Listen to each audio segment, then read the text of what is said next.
3, 2, 1, ça tourne caméra Hugo. Bonjour et bienvenue sur cette nouvelle émission de Cycle Inside. Au programme aujourd'hui, les actualités de la semaine et en supplément une preview de la première course World Tour de la saison, le Tour Down Under. On est aujourd'hui avec Lilian, comment ça va ? Ça va très bien et toi Hugo, ça va ? Ça va parfait, merci. Et Titouan, comment tu vas ? Ça va nickel et une belle semaine en perspective. Exactement, on est directement parti pour les actualités de la semaine.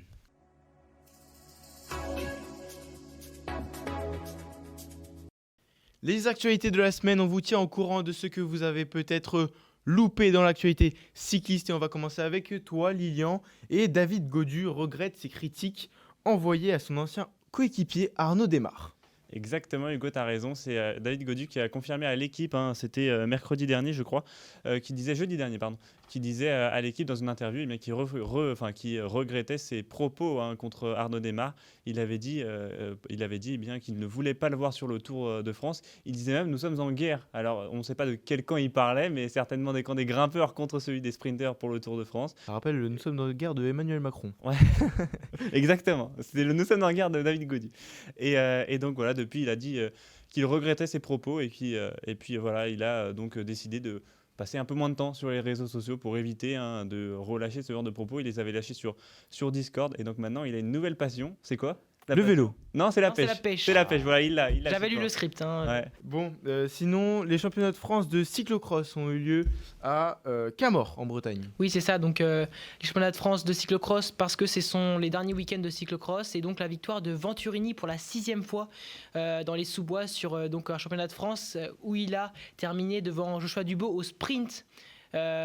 Pas étonnant parce que le coureur d'Arkea Samsic, tout fraîchement arrivé justement dans l'équipe bretonne, est aussi sprinter sur la route. Et donc voilà, ça fait un beau palmarès pour celui qui est clairement vainqueur dans sa discipline favorite hier à Camors. Il y a les championnats de cyclocross de Belgique aussi. Oui, c'est ça, avec notamment la victoire d'Eli Iserbyt, pas étonnant, devant notamment... un courant moins connu et aussi Michael Van Torenhout qui termine 3e. Et pour les Pays-Bas, assez étonnant puisque Van Der Poel n'a pas participé au championnat national et la victoire est revenue à Joris Nieuwenhuis. Et une autre actualité pour la Cofidis cette fois-ci, c'est la nouvelle recrue, une japonaise. C'est un japonais, un directeur sportif japonais qui était anciennement à la Nippo Delco One Provence. Et alors son nom, c'est simple, Takehiro Mizutani, assez simple à prononcer, je sais pas, je parle pas japonais. Et donc il a été recruté dernièrement sur le compte X, ça a été annoncé par Cofidis tout simplement. Donc lui, il a une expérience de DS depuis 2008, il était anciennement donc à la Nippo Delco. Et il compte, il était aussi coureur professionnel de 99 à 2006. Il était notamment à Besson Chaussures. Je ne sais pas si vous connaissez. Super intéressant, merci Lilian. Et puis dernière actualité, les Françaises championnes de l'américaine. Oui, c'est ça, championne d'Europe, très précisément, avec notamment donc Marion Boras et puis Valentine Fortin, les deux coureuses respectivement à Saint-Michel-Aubert 93 et Cofidis, remportent l'américaine sur une course d'un peu plus... C'est quoi l'américaine ? Éclaire-nous, Titouan. Donc l'américaine, en fait, c'est une course qui va durer dans à peu près donc 80 tours, avec donc 50 km à parcourir. Et en fait, pourquoi l'américaine, ou autrement appelée la Madison ? Parce que, en fait, dans ce cas-là, les coureuses, en fait, font un sprint sur un tour de piste, chacun leur tour. Donc ça veut dire qu'à chaque passage de tour, elles se tiennent la main et en fait, elles se tirent pour avoir une rétro-poussée et pour aller encore plus vite. Et c'est un peu comme un relais, en fait. Voilà, c'est un peu comme un relais. Et tous les 5 tours, il y a des points à marquer en fonction du classement sur lequel tu passes ta ligne. Donc c'est assez dynamique comme course.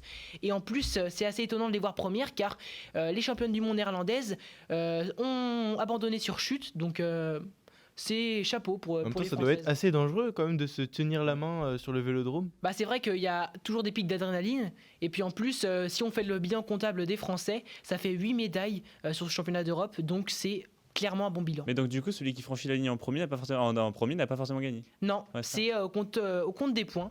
Et donc les Françaises ont donc remporté pour donc Valentine Fortin qui est en World Tour chez la Cofidis et puis Marion Boras qui est dans la 2e division pro. Voilà. Et bien chapeau aux Françaises et Français avec 8 médailles comme tu l'as dit.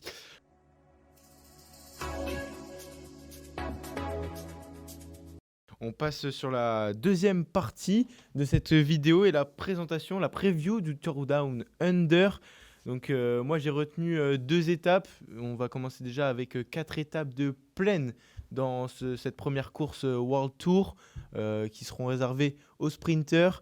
Aux sprinters, il y a Van Poppel, Ewan, Corbin Strong, Phil Boss. Qu'est-ce que vous voyez gagner? Qui va gagner plutôt? En tout cas, dans les sprinters que tu as cités, Caleb Ewan a gagné déjà pour une première fois donc, sur cette saison 2024. En plus, il se relance à la Jayco Alula. Dans une équipe avec qui il avait déjà porté le maillot. Est-ce que ça peut marcher, Caleb Ewan à la Jayco? Bah ouais, il est australien dans une équipe australienne. Pour moi, ouais, je vois chez bien lui, ce du rôle. coup. Ouais, il est Parce chez que lui le aussi. Thunder, Et puis il a gagné sur ses terres. Il a gagné sur le Critérium d'Australie. Donc ouais, il est en confiance. C'est très bien. Et puis. À noter bien sûr la présence aussi de Phil Boss, comme tu as pu le dire. On l'avait déjà vu faire des belles places, notamment sur le Giro il y a quelques années. Et aussi des pole positions, ou en tout cas dans des podiums sur les étapes du Tour de France, comme a pu le faire Caleb Ewan ou encore Danny Van Poppel.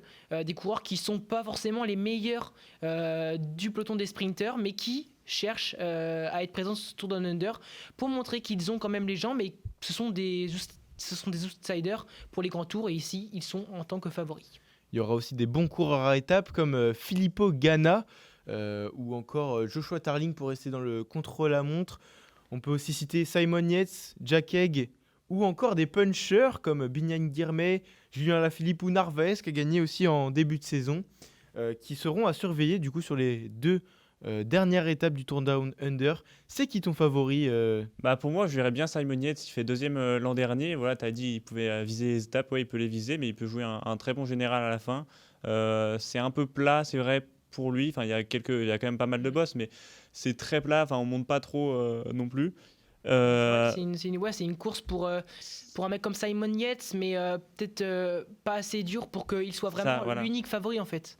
T'as parlé de Julien Alaphilippe. Depuis quelques années, Alaphilippe c'est un peu sur une pente descendante, mais est-ce que le Tour Down Under moi j'ai envie d'y croire à la rédemption de Julien.